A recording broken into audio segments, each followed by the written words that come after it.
तो राधे राधे साथियों, और ये हमारी वीकली करंट अफेयर्स की क्लास है। कौन सा महीना हम इसमें कवर कर रहे हैं? सितंबर महीना। सितंबर महीना का ये हमारा पहला वाला वीक होगा। इसमें हम 1 से लेके 7 सितंबर तक के सभी इंपॉर्टेंट प्रश्न रिवाइज करेंगे वीकली में। जैसा कि आपको बताया कि शॉर्ट एंड स्वीट में लेकर के चलता हूँ। एक तो सारे इंपॉर्टेंट क्वेश्चन होते हैं, उसके अलावा जो भी मैं डिस्क्रिप्शन दूंगा बिल्कुल शॉर्ट में आपको दूंगा, मतलब डिटेल्ड नहीं चलेंगे। ये बताना जरूरी होता है स्टार्टिंग में, क्योंकि हमारे मुख्य रूप से 3 तरह के वीडियो आते हैं, डेली करंट अफेयर्स, वीकली और मंथली वाला।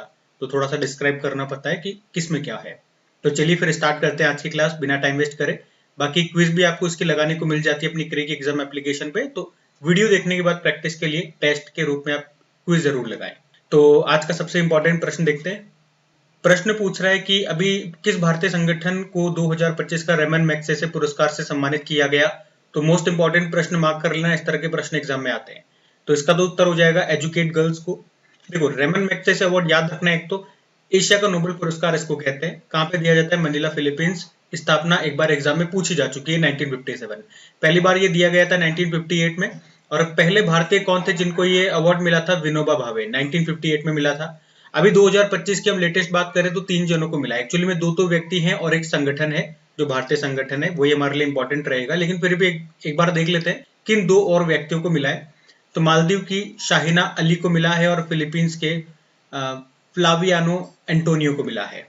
और जो एक है भारतीय संगठन, एजुकेट गर्ल्स को मिला है। एजुकेट गर्ल्स की बात कर लें, यहाँ से अगर डीप में जाएगा ना एग्जामिनर, तो ऐसे ही प्रश्न पूछता है वो।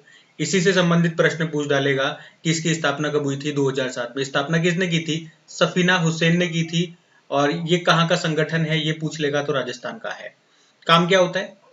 तो ग्रामीण और शैक्षिक रूप से पिछड़े क्षेत्रों में सभी लड़कियों का स्कूल में रजिस्ट्रेशन करवाना, नामांकन करवाना और ये सुनिश्चित करना कि वो रेगुलर स्कूल जा रही हैं। मतलब उन्हें क्वालिटी एजुकेशन दिलाना ही इसका मुख्य उद्देश्य है। और ये प्रश्न इसलिए भी इंपॉर्टेंट हो जाता है क्योंकि ये पहला भारतीय संगठन है जिसे ये अवार्ड मिला, रेमन मैग्सेसे अवार्ड। ठीक है, तो जो जो पॉइंट मैंने आपको बताया वो ध्यान में रखना इंपॉर्टेंट है। अगला देखते हैं।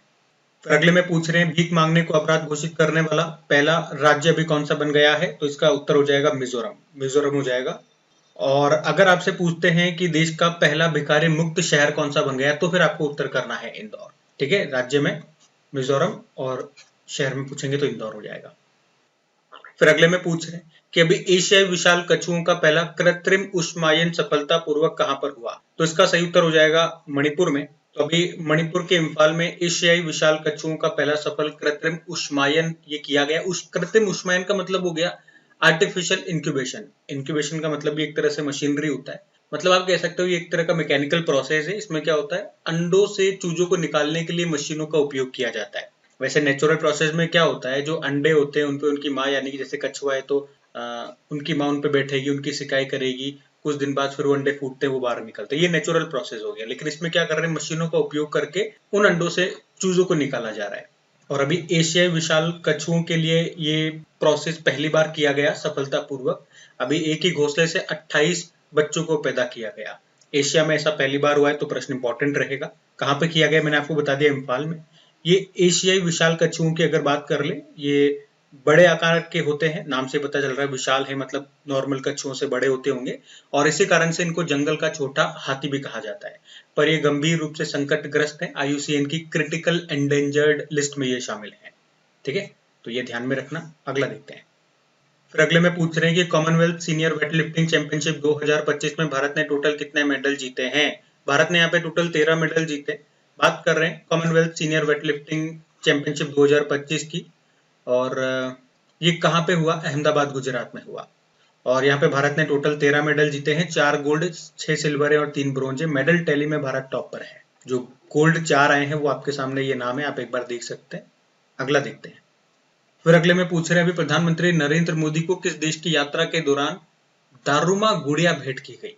तो जापान इसका आंसर होगा। अभी मोदी जी जापान की यात्रा पर गए थे अभी अगस्त के लास्ट में, और वहां पर भारत जापान के 15वें वार्षिक शिखर सम्मेलन में उन्होंने हिस्सा लिया। और उसी यात्रा के दौरान दारुमा गुड़िया उनको भेंट की गई जापान के द्वारा। अच्छा, ये तो दारुमा गुड़िया तो मिल गई मोदी जी को। मोदी जी ने क्या भेंट दिया भाई? वहां पे जापान के जो प्रधानमंत्री हैं कौन है? शिगेरू इशिबा हैं। उनको मोदी जी ने भारत की ओर से रेमन कटोरा और चांदी की चॉपस्टिक भेंट की है। और उनकी जो वाइफ है उनको पश्मीना शॉल भेंट की है, ये जम्मू कश्मीर की आपको पता है। फिर अगला प्रश्न भी इंपॉर्टेंट है कि अभी शंघाई कोऑपरेशन ऑर्गेनाइजेशन का जो बैठक हुई थी, शिखर सम्मेलन हुआ था, कहां पर हुआ था? तो इसका तो सही उत्तर हो जाएगा चाइना में हुआ था। एससीओ बैठक याद रखना 2025 में, 2025 में 25वां इसका संस्करण है और चाइना के तियानजिन में हुआ था। चाइना ने 5वीं बार इसकी मेजबानी की और थीम क्या रही है? Upholding the Shanghai spirit, SCO on the move, Shanghai भावना की निरंतरता, गतिमान एससीओ। ठीक है, थीम याद रख लेना और कहां पर हुई और कौन सा संस्करण था। अगला देखते हैं। फिर अगले में पूछ रहे हैं अभी भारत की किस एजेंसी ने इंटरपोल के माध्यम से अपना पहला पर्पल नोटिस जारी किया है? तो आंसर हो जाएगा प्रवर्तन निदेशालय, एनफोर्समेंट डायरेक्टरेट। तो याद रखेंगे ईडी ने पहली बार अभी इंटरपोल के जरिए पर्पल नोटिस को जारी करवाया है। इसका क्या मतलब हो गया, ऐसे समझो। एक्चुअली में अभी ईडी ने एक नई किस्म का, नई तरीके का trade based money laundering network का पर्दाफाश किया है। तो इसमें इन्होंने क्या पाया? इसमें इन्होंने पाया कि कुछ घरेलू और विदेशी शेल कंपनियां मिलकर के अवैध धन को वैध बनाने के लिए अंतरराष्ट्रीय व्यापार का इस्तेमाल कर रही है। तो अब ये एक इलीगल तरीका है, अवैध धन को वैध बनाने का ये एक गलत तरीका है। इसका पता हमें तो चल गया, लेकिन बहुत सारी कंट्रीज ऐसी हैं जिनको ये तरीका नहीं पता। तो फिर हमने क्या कहा, उन सबको बता देते हैं। उन सबको जब ये तरीका पता चल जाएगा तो कोई भी लोग इसके जरिए अवैध धन को वैध नहीं बना पाएंगे उन देशों में। तो उसके लिए हम क्या करेंगे, इंटरपोल के पास गए और इंटरपोल के जरिए हमने कहा कि भैया पर्पल नोटिस जारी कर दो। पर्पल नोटिस जारी करने का मतलब यही होता है कि हम ये जो तरीका है, ये जो हमने पता करा है, ये इसके जितने भी मेंबर कंट्रीज है, 196 मेंबर कंट्रीज हैं, उनको ये तरीका बता देंगे कि देखो इस तरह की चीजें भी हो रही है, तो आप ध्यान रखो कहीं आपके देश में ऐसी चीजें न चल रही हो, चल रही है तो उसे रोको, खत्म करो। तो पर्पल नोटिस का ये मतलब हो गया कि जो अपराधी हैं वो नई नई तकनीकों से कानून को चकमा दे रहे हैं। और वो कौन सी तकनीक है, जैसे कि हमने पता करा ये वाली तकनीक, trade based money laundering network. तो इसका उद्देश्य यही है जो मैंने आपको समझाया अभी, दुनिया भर की एजेंसियों को जागरूक करना ताकि अपराधियों को कहीं भी सुरक्षित ठिकाना ना मिले, कहीं भी वो ये काम न कर पाए। ठीक है, तो ये ध्यान रखना। इंटरपोल देख लो, इंटरपोल 8 तरह के, इस तरह के 8 तरह के नोटिस जारी करता है, सबका अलग अलग काम होता है। जो आज हमने बात करी है वो पर्पल नोटिस है। इंटरपोल से 2-3 पॉइंट याद रख लेना। जैसे स्थापना होती है 7 सितंबर 1923 में, इसलिए 7 सितंबर को आप अंतरराष्ट्रीय पुलिस सहयोग दिवस मनाते हो। हेडक्वार्टर इसका लियोन फ्रांस में है। फिर अगले में पूछ रहे हैं कि ग्लोबल पीस इंडेक्स 2025 में भारत कौन से स्थान पर रहा? भारत इसमें 115वें स्थान पर है। कौन सा इंडेक्स है भैया? ग्लोबल पीस इंडेक्स है। इसको जारी किया institute for economic and peace ने। टॉप 3 बात करें तो टॉप पर आइसलैंड है, फिर आयरलैंड, न्यूजीलैंड है। भारत की बात करें, भारत 115वें स्थान पर है 163 देशों में से। और एशिया में टॉप पर कौन है? एशिया में टॉप पे सिंगापुर है जो पूरी इस लिस्ट में 6ठे स्थान पर है। तो कौन सा इंडेक्स है, किसने जारी किया, टॉप पर कौन है, भारत की रैंक क्या है, एशिया में टॉप कौन है और उसकी रैंक क्या है, सब मैंने आपको बता दिया। ध्यान में रखना, इंपॉर्टेंट रहेगा ये इंडेक्स। अगला देखते हैं। फिर अगले में पूछ रहे हैं कि भारत में पहली मोबाइल टेम्पर्ड ग्लास फैक्ट्री ये कहां पर खुली है? तो ये खुली है भैया नोएडा में। याद रखना ये भारत की पहली मोबाइल टेम्पर्ड ग्लास फैक्ट्री है। जो आप अपने मोबाइल पे टेम्पर्ड ग्लास लगाते हो ना, ये उसी की बात चल रही है। मतलब अभी तक जो टेम्पर्ड ग्लास हमारे मोबाइल में लगते थे वो भारत में नहीं बनते थे, हम आयात करते थे, किसी और देश से मंगाते थे। लेकिन अब ये भारत में बनेंगे। भारत में भी कहाँ पे? नोएडा में। कौन सी कंपनी बनाएगी? कंपनी का नाम क्या है? ऑप्टिमस इंफ्राकॉम है। अभी इस प्लांट का उद्घाटन किया हमारे आईटी मंत्री अश्विनी वैष्णव। अब पूछे नोएडा में ये जो टेम्पर्ड ग्लास बनेंगे किस तकनीक से बनाए जाएंगे? तो कार्निंग तकनीक से बनेंगे। ठीक है, तो ये टेम्पर्ड ग्लास बनाने वाली देश की पहली फैक्ट्री होगी। कहां पर? नोएडा में। ये ध्यान रखना। अगला देखते हैं। फिर अगला प्रश्न देखो, अगला भी अच्छा प्रश्न है कि अभी भारत का पहला मल्टी लेन फ्री टोलिंग ये कहां पर शुरू किया गया? तो आंसर हो जाएगा गुजरात में। तो याद रखेंगे अभी एनएचएआई ने इसके लिए आईसीआईसीआई बैंक के साथ समझौता किया। एक प्रश्न तो यही बन जाएगा, किस बैंक के साथ? आईसीआईसीआई बैंक के साथ। तो नाम से ही समझ में आ रहा है, जो टोल प्लाजा होते हैं जहां पे हमारा टोल कटता है, टोल नाकों पे, तो वहां पे हमें गाड़ी को रोकना पड़ता है। अगर आगे हमारे 4 गाड़ियां लगी हुई है, 5वें नंबर की हमारी, तो फिर धीरे धीरे धीरे हमारा नंबर आएगा, हमें रुकना पड़ता है। लेकिन यहाँ पे रुकना नहीं है, सीधे आओ और सीधे चले जाओ। आपको रुकने की कहीं पर भी जरूरत नहीं है, आपका अपने आप ही टोल कट जाएगा और आपको रुकना भी नहीं पड़ेगा। तो ये सिस्टम अभी शुरू हुआ है गुजरात में, नेशनल हाईवे 48 पे जो 84 टोल प्लाजा है वहां पे। और इस तरह से ये देश का पहला ऐसा टोल प्लाजा बन गया है जहां पर बिना रुके आपका टोल कट जाएगा। ठीक है, तो ये याद रखना, कहां पर? गुजरात में। कौन सा toll plaza? 84 toll plaza. Bank जरूर याद रख लेना, आईसीआईसीआई बैंक के साथ इसके लिए समझौता किया गया है। ठीक है, अगला देखते हैं। फिर अगले में पूछ रहे हैं अभी किसने आदिवाणी एप्लीकेशन को लॉन्च किया है, तो आंसर हो जाएगा इसका जनजातीय कार्य मंत्रालय ने। मंत्री कौन है? जुएल ओराम इसके मंत्री हैं। और अभी इस मंत्रालय ने ही आदिवाणी नाम से एक एप्लीकेशन को लॉन्च किया है। क्या करेगा ये एप्लीकेशन? ये जितनी भी जो आदिवासी लैंग्वेजेस हैं उनको ट्रांसलेट करेगा। किस भाषा में? हिंदी और अंग्रेजी में ट्रांसलेट करेगा जनजातीय भाषाओं को, जिससे हर कोई उन्हें जान सकेगा, उनको पढ़ सकेगा। जैसे कि जनजातीय भाषाओं में कोई ग्रंथ है, कोई इंपॉर्टेंट बुक्स है, तो जब वो हिंदी और अंग्रेजी में आ जाएगी तो हर कोई उनको पढ़ सकेगा, उनसे रूबरू हो सकेगा। और ये भारत का पहला एआई आधारित ट्रांसलेटर है। एआई का यूज करके ये इसको ट्रांसलेट करेगा। ठीक है, तो आदिवाणी ऐप को अभी लॉन्च किया जनजातीय मंत्रालय ने। और अभी शुरुआत में इसमें 4-5 जो जनजातीय भाषाएं हैं उनको ट्रांसलेट किया गया, इसमें जोड़ा गया। बाकी और भी जोड़ा जाएगा धीरे धीरे। अभी जो 4-5 जोड़ा गया है वो कौन सी है? झारखंड की मुंडारी है, उड़ीसा की संताली है, और पूरी छत्तीसगढ़ की गोंडी है, मध्य प्रदेश की भीली है। ठीक है, बाकी धीरे धीरे और भी जोड़ा जाएगा। ठीक है, ध्यान रखना। अगला देखते हैं। फिर अगले में पूछ रहे हैं राष्ट्रीय पोषण सप्ताह 2025 की थीम क्या है? थीम पूछ रही है, थीम वाले प्रश्न आते हैं, तो आंसर हो जाएगा बेहतर जीवन के लिए सही भोजन, eat right food for a better life. और ये नेशनल न्यूट्रिशन वीक आपने कब से कब तक मनाया है? तो 1 से लेकर 7 सितंबर तक। फिर अगले में पूछ रहे हैं अभी इंटरनेशनल एयर ट्रांसपोर्ट एसोसिएशन को ज्वाइन करने वाली भारत की अभी चौथी एयरलाइन कौन सी बन गई है? तो एयर इंडिया एक्सप्रेस बन गई है। तो याद रखेंगे, एयर इंडिया एक्सप्रेस या इंटरनेशनल एयर ट्रांसपोर्ट एसोसिएशन को ज्वाइन करने वाली अभी भारत की चौथी एयरलाइन बन गई है। इससे पहले 3 कौन कौन है वो भी मैं आपको बता दूं, एयर इंडिया, स्पाइसजेट, इंडिगो और अब एयर इंडिया एक्सप्रेस बन गई है। अच्छा, ये स्टैटिक जरूर याद रखना। इंटरनेशनल एयर ट्रांसपोर्ट एसोसिएशन का जैसे पूछ सकते हैं, स्थापना होती है 19 अप्रैल 1945 में, हेडक्वार्टर मॉन्ट्रियल कनाडा में है। ये जरूर याद रखना। अगला देखते हैं। फिर अगले में पूछ रहे हैं विश्व नारियल दिवस, वर्ल्ड कोकोनट डे, ये कब मनाया जाता है? तो इसका सही उत्तर हो जाएगा 2 सितंबर को मनाया जाता है। थीम भी है uncovering coconuts power inspiring global action, नारियल की शक्ति को उजागर करना, वैश्विक कार्रवाई को प्रेरित करना। ध्यान रखना। फिर अगले में पूछ रहे हैं भारत और किस देश के बीच अभी एक एक्सरसाइज हुआ, उसका नाम है युद्ध अभ्यास। इसका नाम ही युद्ध अभ्यास है। तो ये होता है भारत और अमेरिका के बीच में। याद रखना, एक्सरसाइज युद्ध अभ्यास है। 2025 में 21वां एडिशन हुआ। ये अभी भारत और अमेरिका के बीच में हुआ। कहां पर हुआ? तो अलास्का अमेरिका में हुआ है। और भारत की तरफ से मद्रास रेजिमेंट ने इसमें हिस्सा लिया है। ठीक है, तो कौन सा एक्सरसाइज है, कौन सा एडिशन है, किनके बीच होता है, कहां पर हुआ, सब आपने देख लिया। ध्यान रखना। अगला देखते हैं। फिर अगला प्रश्न भी अच्छा है कि रुपे नेटवर्क पर भारत का पहला ईएमआई आधारित क्रेडिट कार्ड भारत पे ने किस बैंक के साथ मिलकर के इसको लॉन्च किया है?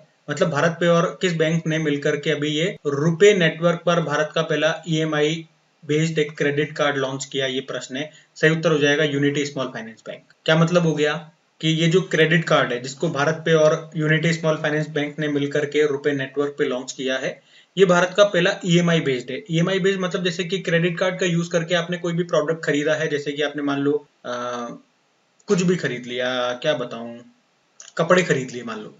अब आपने कपड़े खरीद लिए, मान लो 4000 के 5000 के कपड़े आ गए, तो उस 4000 5000 को आप ईएमआई में तोड़ करके आप जमा कर सकते हो। ये आपके पास एक ऑप्शन होगा। एक साथ भी जमा कर सकते हैं, वो तो है ही सही, लेकिन यहाँ पे इन्होंने कहा कि ईएमआई बेस पे भी आप जमा कर सकते हो। टुकड़ों में जमा कर दो, जैसे आए ईएमआई की किस्तें बांध लो 12 महीने की। इसलिए कहा जा रहा है ये भारत का पहला ईएमआई बेस्ड क्रेडिट कार्ड है। ठीक है, ये ध्यान में रखना। फिर अगले में पूछ रहे हैं अभी भारतीय सेना ने अचूक प्रहार अभ्यास का आयोजन कहां पर किया? तो अरुणाचल प्रदेश में किया है। तो भारतीय सेना की अभी स्पीयर कोर और आईटीबीपी ने मिलकर के अभी अरुणाचल प्रदेश में ये अचूक प्रहार अभ्यास का आयोजन किया।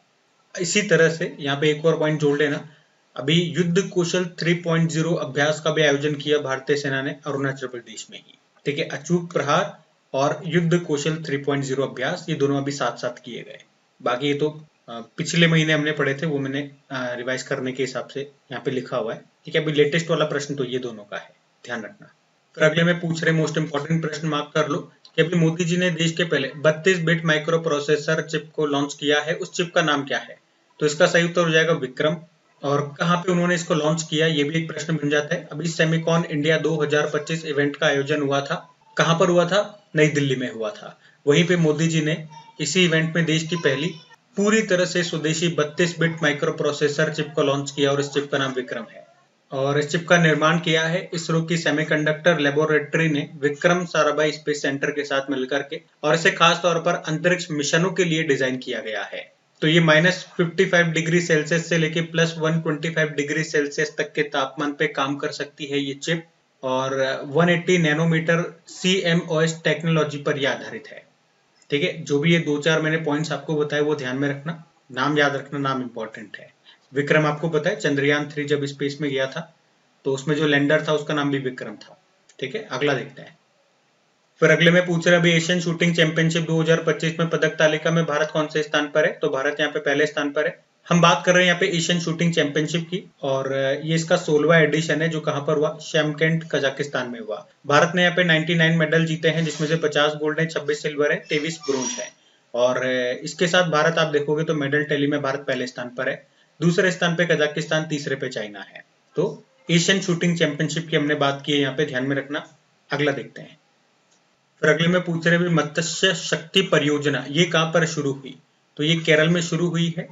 हमारे जो मत्स्य पालन और अल्पसंख्यक मामलों के जो राज्य मंत्री हैं जॉर्ज कुरियन, उन्होंने ही इस मत्स्य शक्ति प्रोजेक्ट को शुरू किया अभी केरल में, 1 वर्ष के लिए शुरू किया केरल के तिरुवनंतपुरम में। उद्देश्य क्या है? अल्पसंख्यक मछुआरा समुदायों को सशक्त बनाना, इसमें उनको ट्रेनिंग वगैरह दी जाएगी, स्किल डेवलपमेंट उनका किया जाएगा। तो मत्स्य शक्ति परियोजना केरल के तिरुवनंतपुरम में लॉन्च हुई है। फिर अगले में पूछ रहे दीनदयाल लाडू लक्ष्मी योजना ये कहां पर शुरू हुई है? तो आंसर हो जाएगा हरियाणा में। तो हरियाणा सरकार ने ही दीनदयाल, या दीनदयाल न भी लगाओ तो कहीं यह भी लिखा आ सकता है कि लाडू लक्ष्मी योजना, दोनों ध्यान रखना, हरियाणा में शुरू हुई है। इसमें क्या होगा? 23 वर्ष या उससे अधिक उम्र की महिलाओं के लिए है। हर महीने 2100 रुपए की आर्थिक सहायता दी जाएगी, 2100 रुपए मिलेंगे भैया। और अभी 25 सितंबर 2025 से ये लागू हो रही है, पंडित दीनदयाल उपाध्याय जी की जयंती को। और अभी पहले चरण में बोला गया कि इसका फायदा केवल उन्हीं परिवार को मिलेगा जिनकी सालाना आय 1 लाख रुपए है। एक परिवार में कितनी भी महिलाएं हो, माँ हो, बेटी हो, भाभी हो, देवरानी हो, जेठानी हो, कितनी भी महिलाएं हो, सबको इसका फायदा मिलेगा। ऐसा नहीं होगा कि एक परिवार से एक महिला, नहीं, सबको मिलेगा, लेकिन उस परिवार की टोटल इनकम 1 लाख रुपए से कम होनी चाहिए। तो योजना याद रखना कहां पर शुरू हुई और क्या है अंदर की बात, कितने रुपए याद रखना, 2100 रुपए। अगला देखते हैं।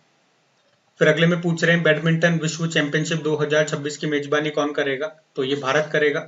हम बात कर रहे हैं बैडमिंटन वर्ल्ड चैंपियनशिप 2026 की, और ये भारत में होंगे। भारत 17 सालों के बाद इसकी मेजबानी करेगा। भारत ने लास्ट टाइम अगर बात करें तो 2009 में इसको होस्ट किया था, जब हैदराबाद में ये हुआ था। तो अब जाकर के 2026 में फिर से भारत इसको होस्ट करेगा। भारत में भी कहाँ होंगे? अब नई दिल्ली में होंगे, और इसका ये 30वां एडिशन होगा, 30th नंबर का।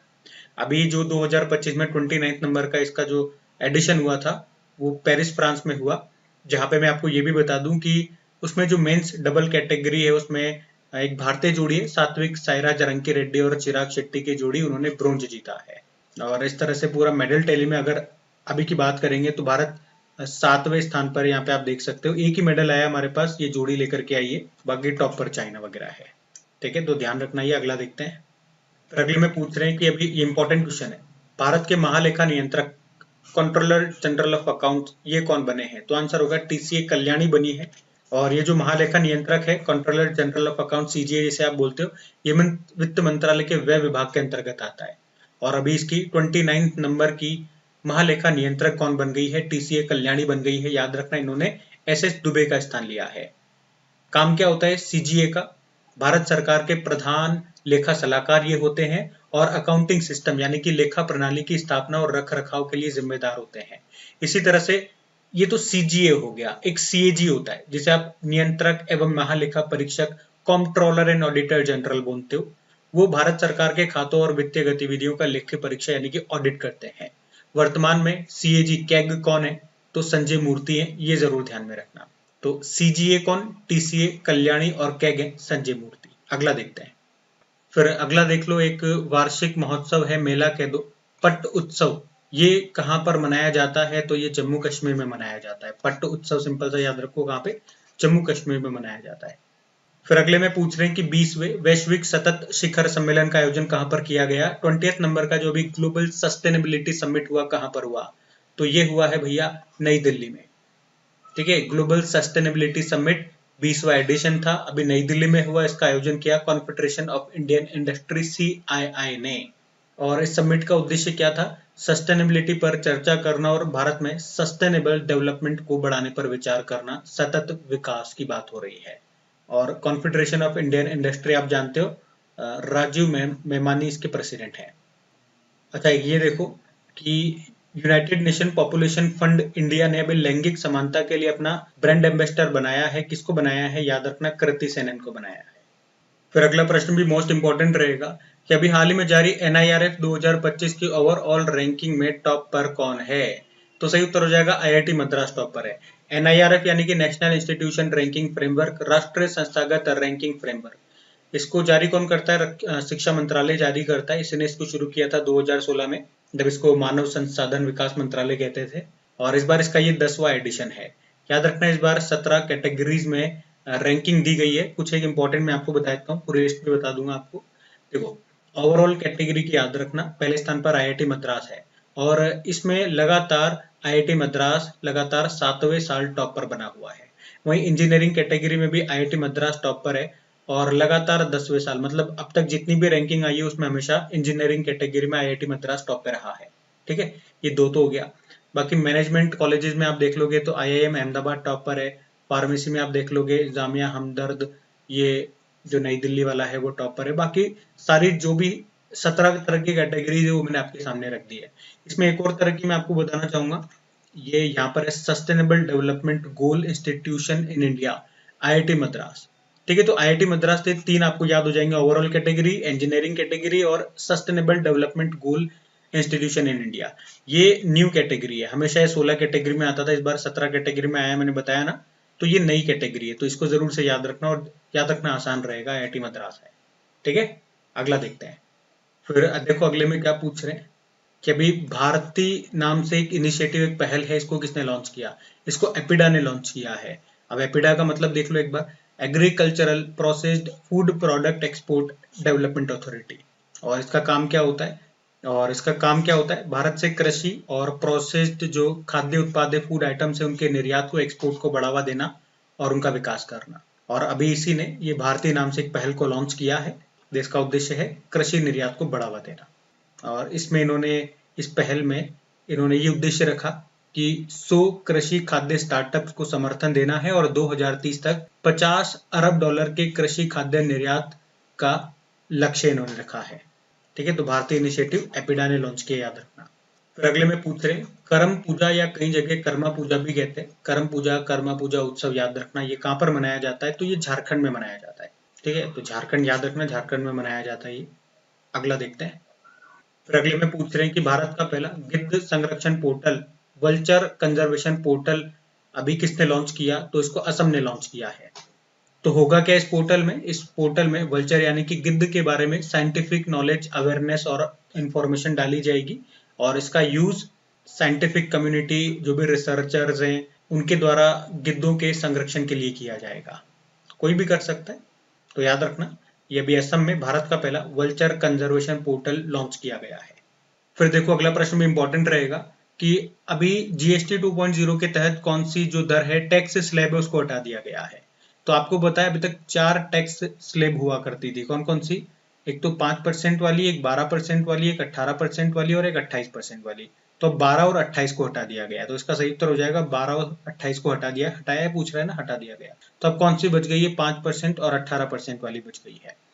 तो आप देखोगे जो भी मैक्सिमम प्रोडक्ट्स जो 12% वाले में आते थे, अब उन पे 5% टैक्स लगेगा और मैक्सिमम प्रोडक्ट जिन पे 28% टैक्स लगा करता था, अब उन पे 18% लगेगा। फायदा क्या हो दिख रहा है आपको?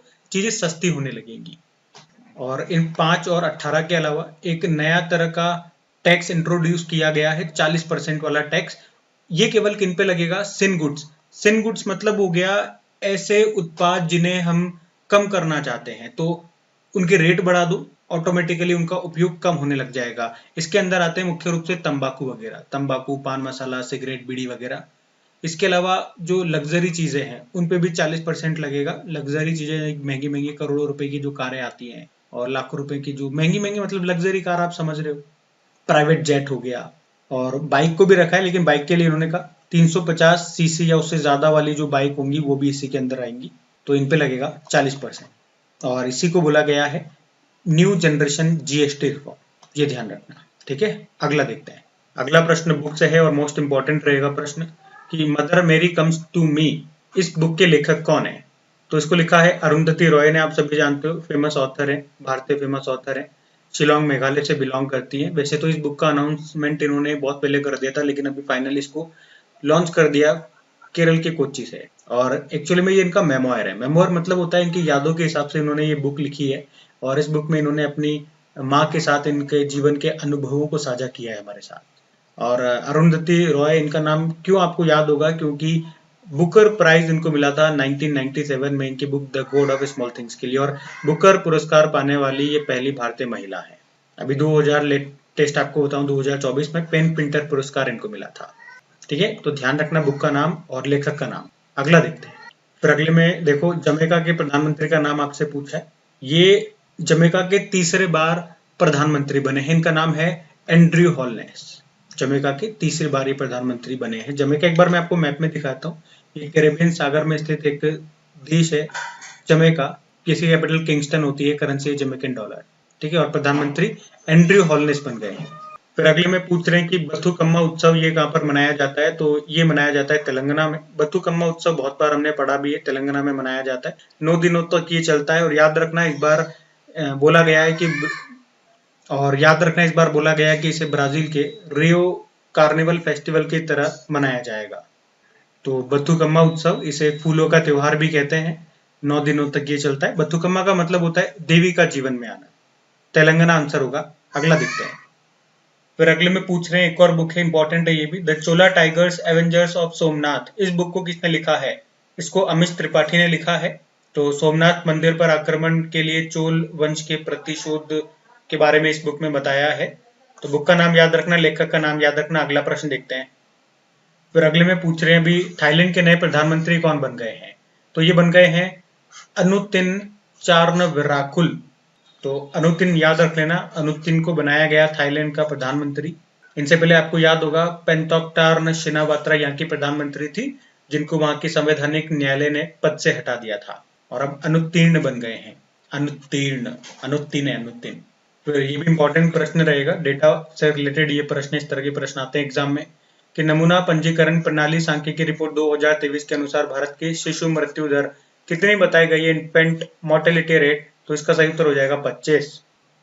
तो यहाँ पे हम बात कर रहे हैं नमूना पंजीकरण प्रणाली सांख्यिकी रिपोर्ट 2023 की, इंग्लिश में बोलोगे sample registration system statistic report 2023। यहाँ पे इसने शिशु मृत्यु दर, प्रजनन दर और शिशु लिंगानुपात पे डेटा जारी किया है, और तीनों में आपको बताता हूँ। शिशु मृत्यु दर की बात करें, इन्फेंट मोर्टेलिटी रेट की, तो 2023 में, याद रखना 2023 के ही ये डेटा है ना। तो 2023 में इसमें बताया गया शिशु मृत्यु दर कितनी है? 25 है। सबसे ज्यादा छत्तीसगढ़, एमपी, यूपी में है 37, सबसे कम केरल में है 5, ग्रामीण क्षेत्रों में 28 है, शहरी क्षेत्रों में 18 है।